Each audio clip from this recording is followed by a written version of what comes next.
আসসালামু আলাইকুম, শুভেচ্ছা, স্বাগতম। প্রিয় দর্শক, আপনারা জানেন যে গোপালগঞ্জে কয়েকদিন আগে এনসিপির উপরে হামলা হয়েছিল, কয়েকজন নিহত হয়েছে। তো এই হামলার পরিপ্রেক্ষিতে ওখানে কারফিউ জারি করা হয়েছিল, পরে আবার 144 ধারাও জারি করা হয়েছিল।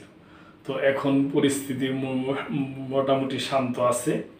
তো স্বরাষ্ট্র উপদেষ্টা আজকে বলছে যে যারা দোষী এদেরই গ্রেপ্তার করা হবে, আর যাদের কোনো দোষ নাই এদের গ্রেপ্তার করা হবে না। ওই গোপালগঞ্জে কারফিউ এবং 144 ধারা অলরেডি তুলে নিয়েছে। ওই ব্যাপারে সংবাদটা যমুনা টিভি অনলাইন থেকে নেওয়া আর কি। গোলাপগঞ্জে কারফিউ 144 ধারা প্রত্যাহার।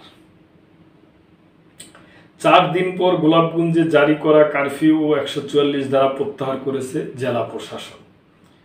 রোববার 20 জুলাই সন্ধ্যায় জেলা ম্যাজিস্ট্রেট ও জেলা প্রশাসক মোহাম্মদ কামরুজ্জামান স্বাক্ষরিত বিজ্ঞপ্তিতে এ তথ্য জানানো হয়।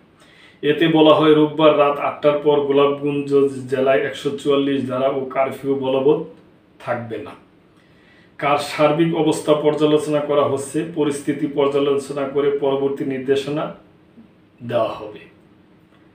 এছাড়া অপরাধীদের ধরতে আইনশৃঙ্খলা বাহিনীর অভিযান চলমান থাকবে। গত বুধবার 16 জুলাই গোলাপগঞ্জে জাতীয় নাগরিক পার্টির এনসিপি পদযাত্রাকে কেন্দ্র করে হামলা চালায় নিষিদ্ধ ঘোষিত ছাত্রলীগ ও আওয়ামী লীগের নেতাকর্মীরা।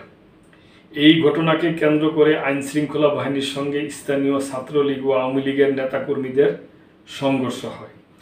পরে ওই দিন রাত 8টা থেকে বৃহস্পতিবার সন্ধ্যা 6টা পর্যন্ত কারফিউ জারি করা হয়। এরপর দ্বিতীয় দফায় বৃহস্পতিবার সন্ধ্যা 6টা থেকে শুক্রবার বেলা 11টা পর্যন্ত কারফিউ সময়সীমা বাড়ানো হয়। এরপর একাধিকবার সময় বাড়ানো হয়। তো দর্শক, কারফিউ এবং 144 দ্বারা উঠায় নিছে।